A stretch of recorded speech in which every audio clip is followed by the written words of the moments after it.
बोलो जय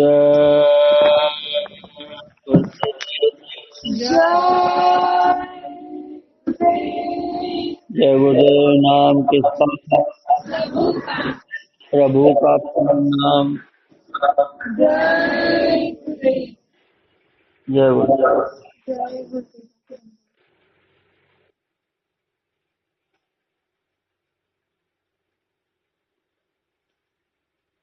प्रेमियों, सत्संगियों,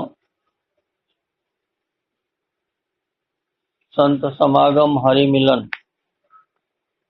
दुर्लभ जग के मार।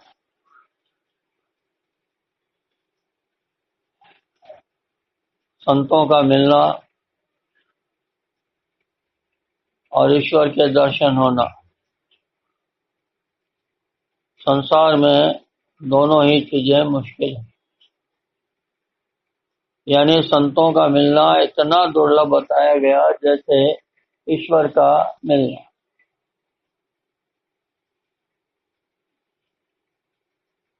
जबकि हमें संत कितनी आसानी से मिल गए,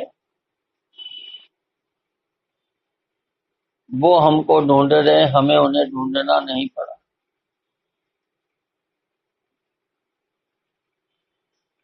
जो चीज इतनी दुर्लभ थी वो इतनी आसानी से मिल गई, इसीलिए उसका मोल हमारे को नहीं समझ में आता।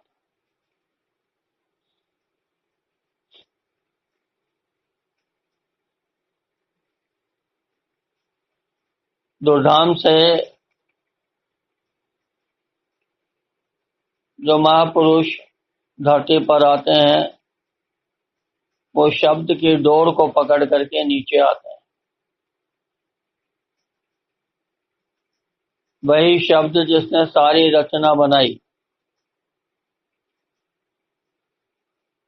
सतलोक से शब्द निकला,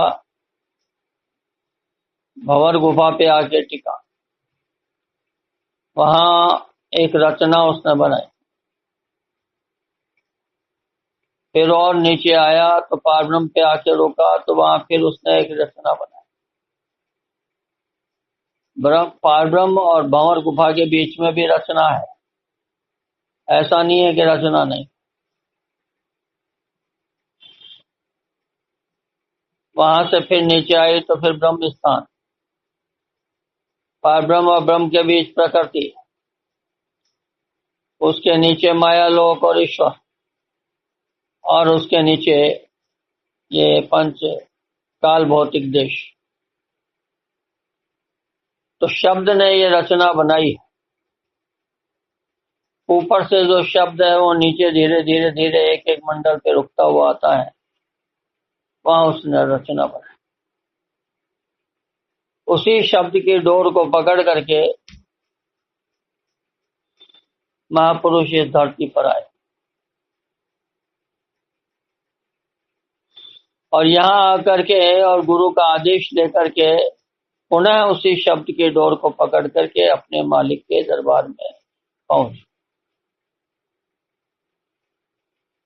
लेकिन अगर उधर से ऐसे ही आए और ऐसे ही चले गए तो आने और जाने का प्रयोजन, मतलब खत्म हो जाएगा।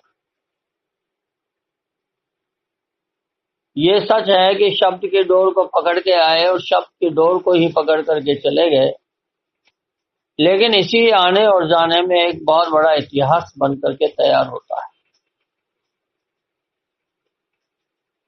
किस उद्देश्य से वह शब्द संसार में आया और किस उद्देश्य से उस संसार में से वो शब्द वापस उधर चला गया।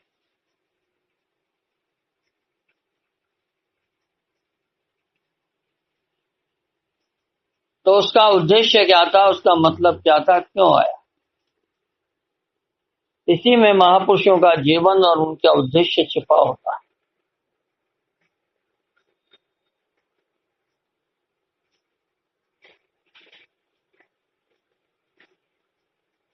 इसी से इतिहास बनता है। राम आए, कृष्ण आए,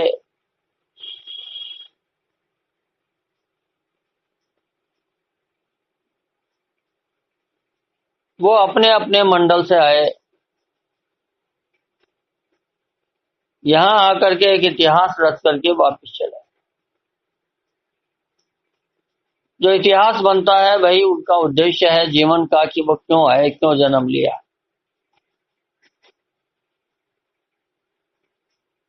हमारे और उनके जन्म में ये सबसे बड़ा फर्क है। हम 84 लाख योनियां घूमते हुए और मनुष्य देह को प्राप्त करते हैं। हमारा कोई उद्देश्य नहीं, हमें तो कर्मों के हिसाब से जन्म मिला और वो आते हैं अपने उद्देश्य से, अपना काम किया और चले। क्योंकि वो आते हैं शब्द की डोर को पकड़कर। हमें शब्द जन्म दिलाता है उस रचना के अंदर से कर्मानुसार। ये फर्क है।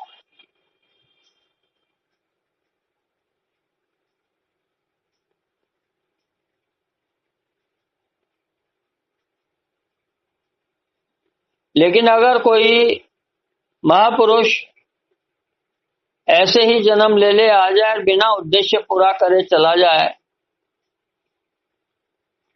तो फिर क्या होगा? फिर तो उस कुल मालिक का, उसका संकल्प ही झूठा हो जाए,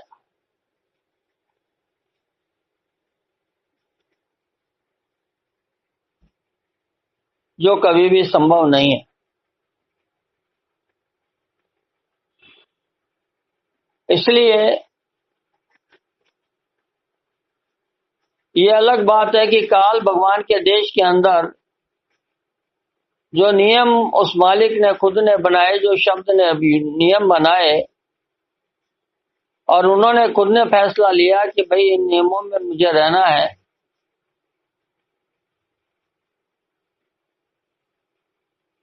तो उन नियमों के अनुरूप उन्होंने अपने आप को ढाल करके जो भी कुछ करना था वो किया।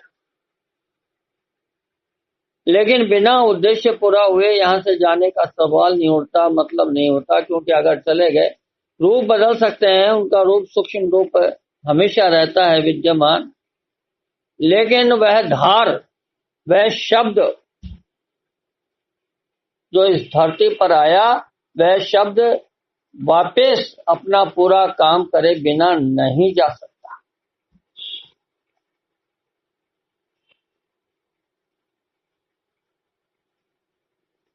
ये पंच भौतिक देह है जो संसार के अंदर सब महात्माओं को भी मिली, आपको भी मिली।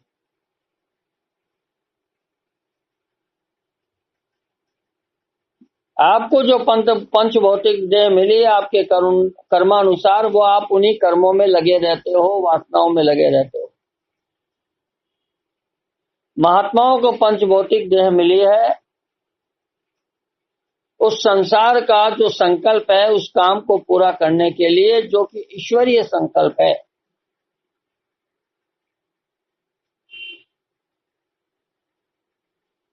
तो महात्मा उस ईश्वरीय संकल्प को पूरा करने के पहले उस देह को कैसे छोड़ेंगे? और फिर बात आती है उस शब्द की, डोर जो पकड़ करके धरती पर आए, उस शब्द को बिना काम पूरा करे कैसे वापस भेजेंगे? तो जो लोग ये कहते हैं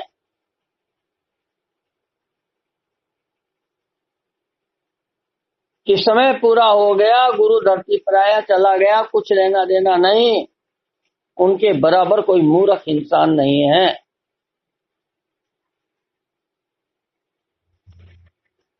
उन्हें शब्द का ज्ञान नहीं, उन्हें इस धरती के ऊपर आने और जाने का नियम पता नहीं। धरती कभी भी पाताल में जा सकती है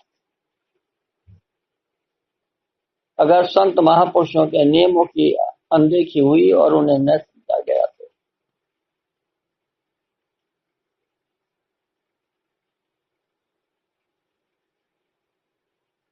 ये जरूर है कि काल भगवान के नियमों को जो तोड़ा गया, तो उसके कारण जो ये देह मिली है,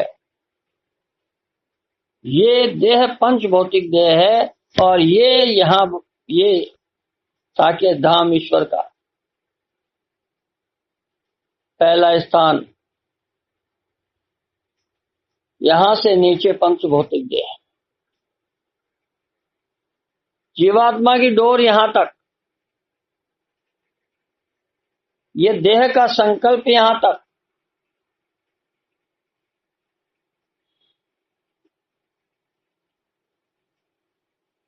तो जो देह मिली है वो जरूर काल भगवान के नियमानुसार मिली।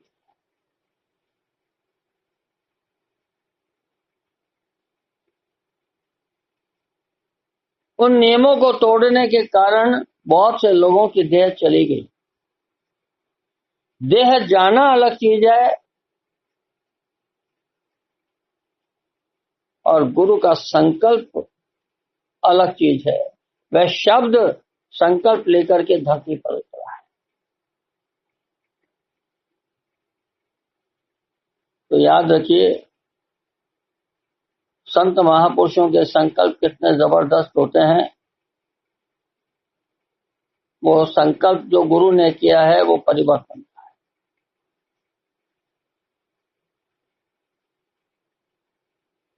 और बिना परिवर्तन हुए बीच में अपना संकल्प छोड़ करके गुरु कभी भी नहीं जा सकता।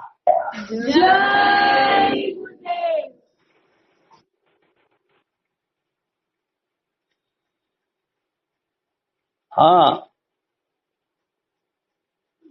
अंदर की व्यवस्था के अनुरूप वो अपने आप को उस रूप में ढाल सकते हैं, ये हो सकता है। ये मौज और मर्जी के अधीन है। लेकिन ऐसा नहीं हो सकता कि परिवर्तन ना हो। ऐसा नहीं हो सकता कि उनके संकल्प पूरे ना हो। गंदगी आ गई, ये बात सच है। और दूसरी बात आपको बताता हूं कि ये सारा जो खेल खेला गया, ये माया के द्वारा खेला गया।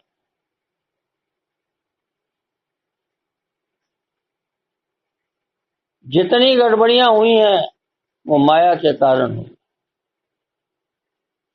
कुछ अधिकार माया को दिए गए थे,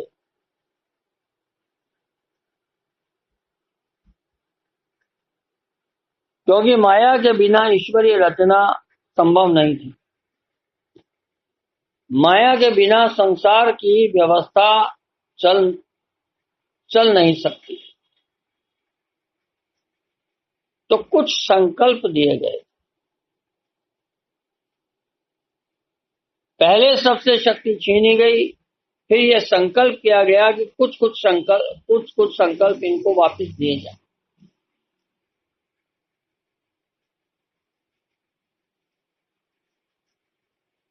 इसलिए माया को भी कुछ संकल्प दिए गए थे, लेकिन उसने बड़ी भारी गड़बड़ियां इन संकल्पों में करी और फिर गुरु के आदेश की अवहेलना और उन संकल्पों को इतना ज्यादा मोड़ दे दिया जिससे परिवर्तन की सारी चीजें खत्म होने लगी। लेकिन माया से सारे संकल्प छीने नहीं जा सकते थे।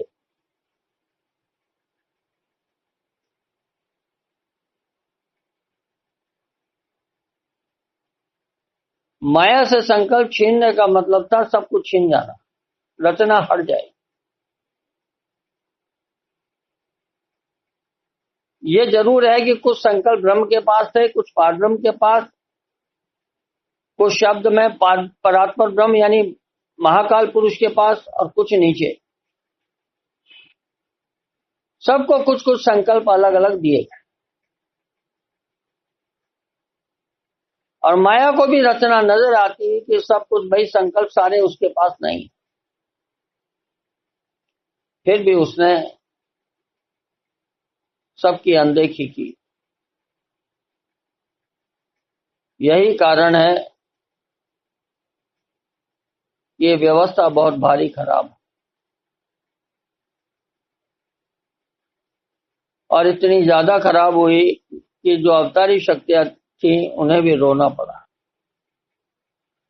आंखों में आंसू आ गए, क्योंकि जिनमें बस ज्ञान होता है, जिनके पास जिम्मेदारी होती है, जिनके पास रचना जिनकी आंखों के सामने सब नजर आती है, उन्हें पीड़ा ज्यादा हो। क्योंकि जीवात्माएं उनके लिए बड़ी महत्वपूर्ण। जीवात्माओं को तो ये महसूस होता है कि भाई हमारा कोई नहीं है, कौन साथ देगा, कौन सहारा देगा। उन्हें अकेलापन महसूस होता है, ये बात सच है। कब तक? जब तक जीवात्मा अबोध में है तब तक उसको किसी से कोई लेना देना नहीं। वह अपनी वासनाओं में घूमती है, अपनी इच्छाओं में घूमती है। लेकिन जब जीवात्मा को होश आ जाता है फिर उसे बहुत अकेलापन लगता है। फिर वह अकेली नहीं रहती, उसे साथ चाहिए। फिर उसे गुरु की महत्ता पता लगती है, फिर उसे साथ का मतलब पता लगता है, फिर उसे साथी का अर्थ पता लगता है। जब तक जीवात्माओं को बोध नहीं हो तब तक कुछ नहीं। बोध होने के बाद वह जीवात्मा अकेली नहीं रहती, गुरु के बिना नहीं रहती, वह अंदर के शब्द के बिना नहीं रहती।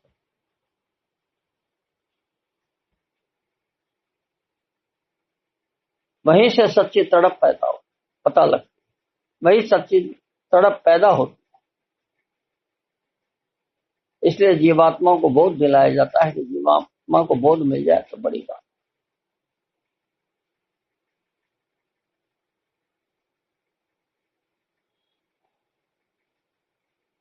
आपको जो साधना कराई जाती है, नाम दान देने के बाद जो आपको साधना के लिए बैठाया जाता है, दिया जाता है, वो इसीलिए कि आपको बोध आ जाए, आपको होश आ जाए, आप अंदर में जान जाओ कि क्या है, आप सत्य की डोर को पकड़ लो। और जितना पुरुषार्थ किया जाता है बाहर से, वो उसी के लिए किया जाता है और वही पुरुषार्थ इतिहास बना देता है। मीरा का इतिहास बन गया, भक्ति करते करते इतिहास बन गया। सहजोबाई का इतिहास बन गया, भक्ति करते करते इतिहास बन गया। संतों के ऐसे ही इतिहास बन गए। संसार की इसी रचना में बड़ी भारी उठापटक होती रहती है और इतिहास इसी से बनता है।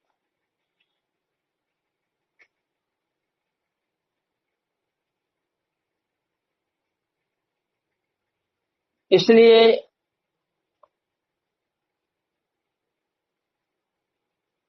आपको अंदर का भेद लेना है तो साधना करनी हो, अंदर से जुड़ना है तो साधना आपको करनी हो। जब हमें अंदर से प्रेम ज्यादा शुरू में नहीं होता, क्योंकि हमारा परिचय नहीं, तो बाहर से महात्मा आपको प्रेम देते हैं।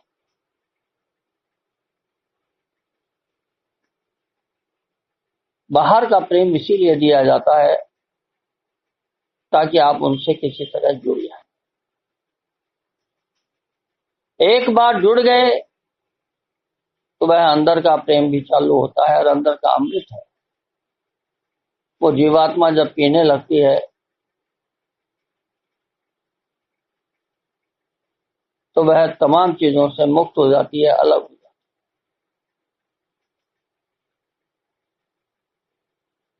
फिर उसे शब्द का मतलब पता लगता है और वो अंदर में धीरे से शब्द छोड़ देते हैं, उसी शब्द को जीवात्मा पकड़।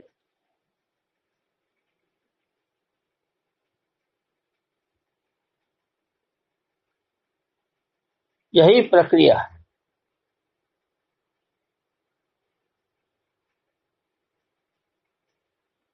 महात्मा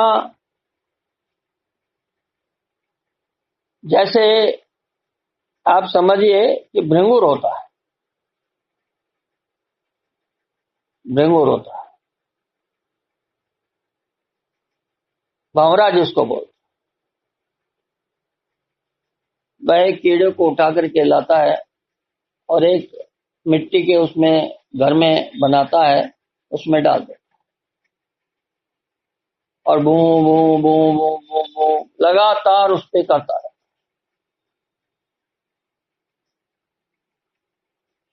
उस समय ऐसे ही वो गुनगुनाता रहता है उसके ऊपर, और वह उसी शब्द के उस जाल में, उस शब्द की वजह से वह कीड़ा भंवरे में तब्दील हो जाता है। जब वह भंवरा बन जाता है तो वो भी उड़ जाता है और वो भंवरा भी चला जाता है।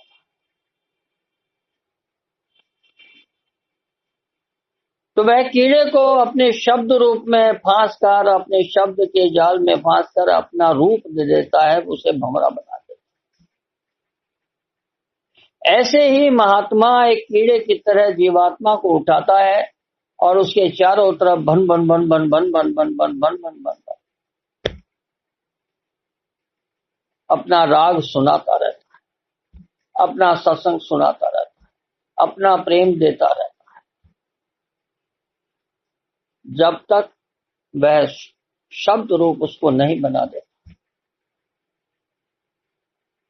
जब वह जीवात्मा अलग होकर शब्द रूप बन जाती है तो उसे पकड़ करके फिर तो जरूरत नहीं होती, फिर वो जीवात्मा उसी का रूप पकड़ के चली जाती। इसीलिए महात्माओं को 4 प्रकार का बताया।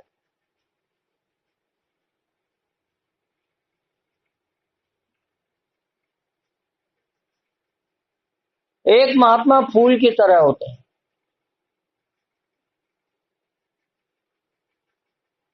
कांटों के बीच में होते हैं, उनके चारों तरफ बड़े कांटे, बड़े दुख तकलीफ, लेकिन उन्हें देखने से बड़ा अच्छा लगता है। वो बंद रहते हैं बिल्कुल, जो कली होती है वो बंद होती है, वो समय आने पर खुलता है, और जब खुलता है तो वह फूल, उसमें खुशबू भी आती, महकता है, लेकिन उसकी जो महक होती है केवल वहीं तक सीमित रहती है, उसके आसपास।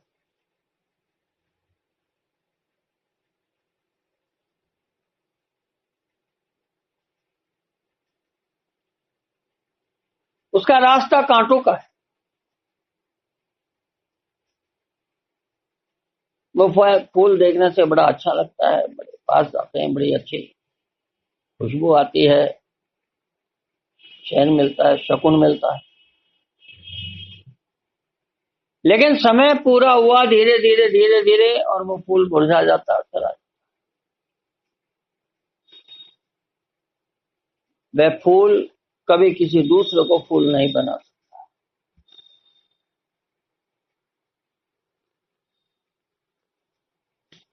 वह दूसरे को फूल नहीं बना सकता।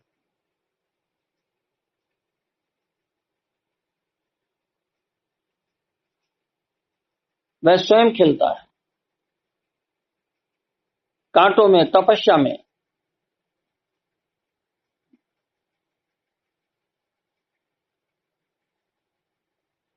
तीसरा, दूसरा,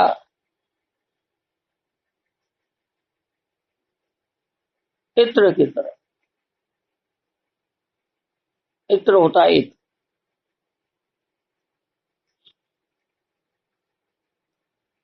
जो सेंट लगाते हैं, खुशबू, इत्र।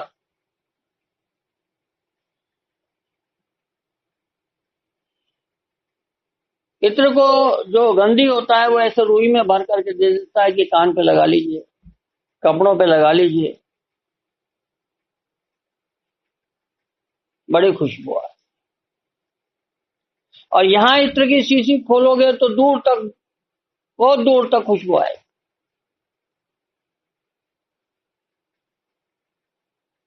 तो वो महात्मा ऐसे होते हैं कि कहीं भी बैठे रहते हैं, उनकी खुशबू बड़ी दूर तक फैलती है। और अगर उन्होंने अपना अपना रूप, अपनी चीज किसी के लगा दी, इत्र को लगा दिया, तो उसमें भी वो खुशबू आने लगती।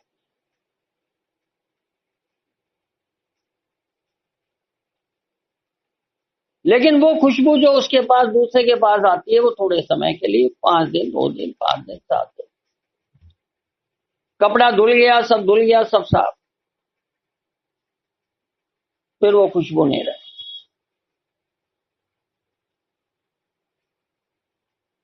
चली जाती है। इत्र के अंदर जब तक है, तब तक वह खुशबू देता रहेगा, देता रहेगा, देता। अंदर की उसकी तपस्या खत्म हो जाएगी, तो वह इत्र की शीशी खाली हो। लेकिन बहुत लंबे टाइम तक है। ये महात्मा पहचानना इनको ज्यादा मुश्किल, क्योंकि जो उनके इर्द गिर्द रहते हैं उनमें भी बड़ी भारी खुशबू आ जाती है, उनमें भी वही चीज आने लगती है, उनमें भी वो सिद्धि, उनमें भी वो शक्ति, उनमें भी वो ज्ञान आने लगता। लेकिन वो क्षणिक है, थोड़े समय।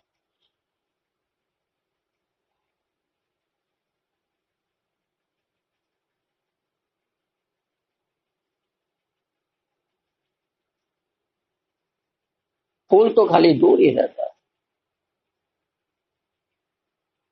ये खुशबू तो आपके इर्द गिर्द है।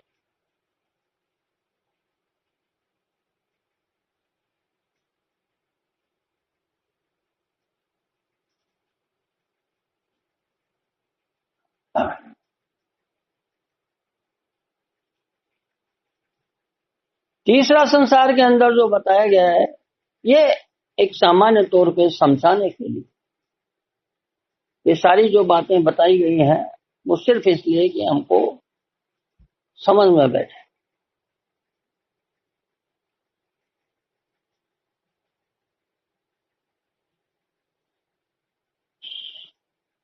तीसरी है शहद की तरह।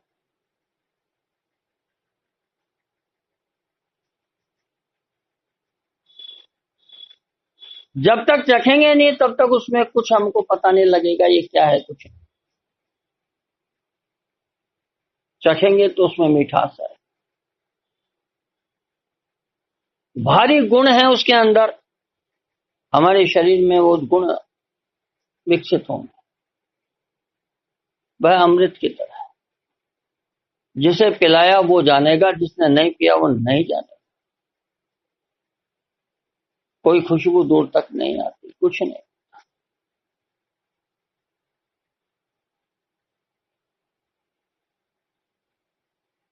बस जो चखेगा वो जानेगा कि क्या है, जो उस अमृत को चखेगा सिर्फ वो जानेगा।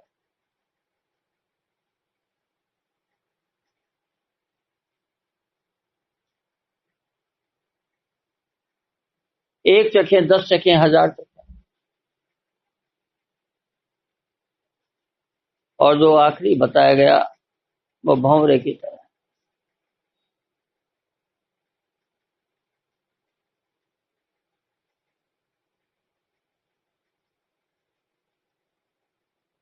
कीड़े को उठा करके लाते हैं और एक बामी में डाल देते हैं मिट्टी के, और उसके बाद उस कीड़े के चारों तरफ मंडराता रहता है भंवरा, अपना राग देता रहता है। कुछ समय बाद उसकी वो तोड़ता है और वो कीड़ा भंवरा बन करके उड़ जाता है, यानी उसको अपने रूप में ढाल देते हैं।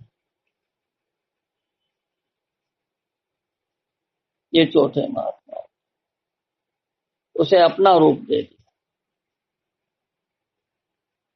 उसने अपना सब कुछ दे दिया, वह भंवरा फिर किसी को भंवरा बनाया। प्रमाण के तौर पर इस प्रकार से 4 प्रकार के महात्मा बताए गए। ये प्रामाणिक कई चीजें समझाने के लिए कई बार कुछ चीजें बताई जाती हैं, इसका अर्थ कोई शाब्दिक तौर पे हम इन चीजों का अर्थ नहीं लेते।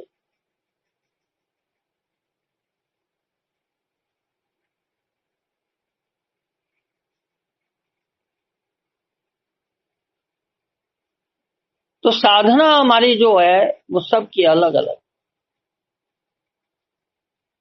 संकल्प भी अलग अलग। संसार में जो हमारी साधनाएं लोगों ने अनेक महात्मा हैं, उन्होंने जो साधनाएं बताई वो अलग है। हम इसका कोई भेद नहीं जान सकते। मैं आज भी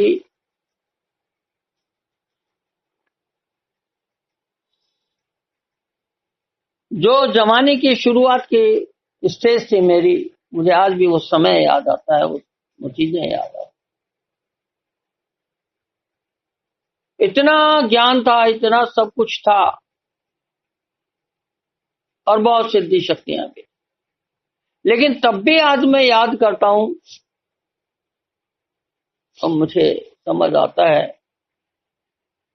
कि भाई वो ज्ञान तो जीरो था, कुछ था ही नहीं। सब कुछ था मेरे पास, लेकिन उसके बावजूद भी जो भेद गुरु ने दिया वो नहीं। नामदान भी मिल गया, सब कुछ हो गया, बहुत त्याग भी था, बहुत तप भी था, बहुत कुछ करता भी था, रिद्धि सिद्धियां तो बहुत थी, बहुत ज्ञान था। लोग भी कहते थे पता नहीं क्या अजीब अजीब बच्चा। लेकिन उसके बावजूद भी उसके बावजूद भी किसी भी प्रकार का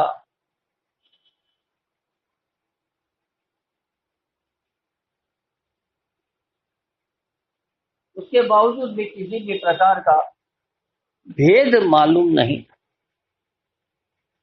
अंदर का भेद, मंडलों का भेद, ईश्वर का भेद, ये भेद नहीं। ये भेद गुरु ने दिया बड़ी दया करके। जब ये भेद अंदर का मिल जाता है तब ज्ञान चक्षु असली खुलता है। उसके पहले जो ज्ञान चक्षु खुला था वो आधा अधूरा था। तो ऐसे महापुरुष, ऐसे गुरु जिन्होंने वो भेद देकर हम सबको कृतार्थ, इसलिए सत्संग का महत्व बड़ा भारी होता है।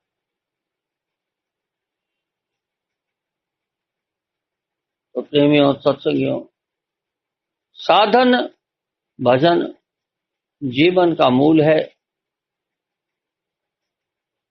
बहुत सारे सत्संगी आते हैं, सुनते हैं, चले जाते, उसे अपनाते नहीं।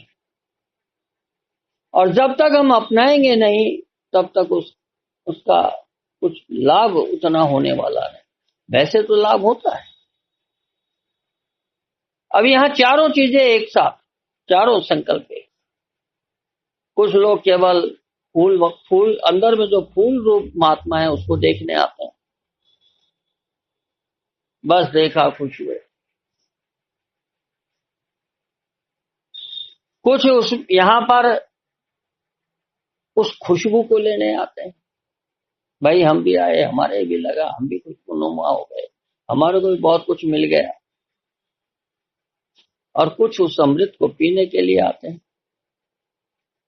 और खुद कुछ आते हैं जो उसी के रूप में खो करके वैसा ही बन जाता है।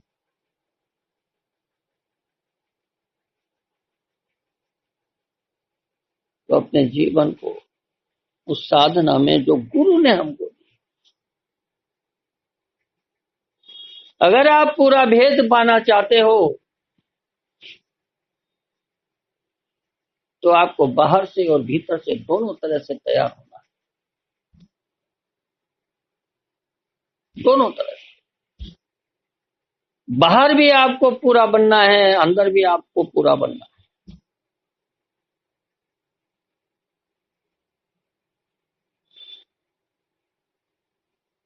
कैसे बनना है? संत महात्माओं से जुड़ जाओगे तो वो अपने आप बता दें। ये उनका काम है। उनका काम है भंवरे की तरह आपको, आपके चारों तरफ मंडा करके आपको उस रूप में डाल दें।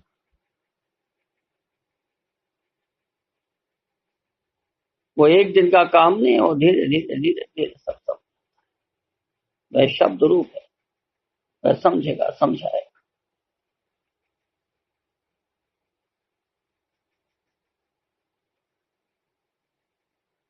अब आप कितना अपने आप को बाहर से तैयार करते हैं, कितना अंदर से तैयार करते हैं, ये आप पे निर्भर। वो तो हमेशा आपके साथ तैयार खड़े रहते हैं। आप जब कहो कि मुझे तैयार, मुझे ये करना है, वो तब आपके साथ है।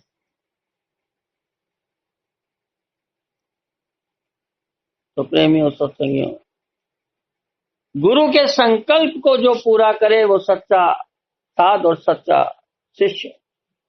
जय गुरुदेव।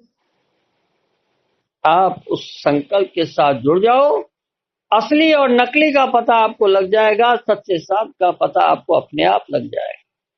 जय गुरुदेव।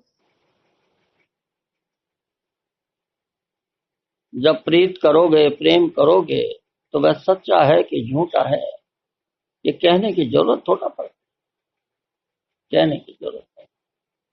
साधना करोगे तो साध सच्चा है कि नहीं है, ये अपने आप पता लगेगा, कहने की जरूरत नहीं। असली और नकली चीजें सिर्फ बाहर जब तक हैं, जब तक हम उस चीज से जुड़ते रहें। जुड़ जाइए, अपने जीवन को बदलिए और गुरु के संकल्प को पूरा करें। जय गुरुदेव। बोलो जय गुरुदेव। जय गुरुदेव। जय गुरुदेव नाम किसका? प्रभु का। प्रभु का पावन नाम। जय गुरुदेव। जय गुरुदेव।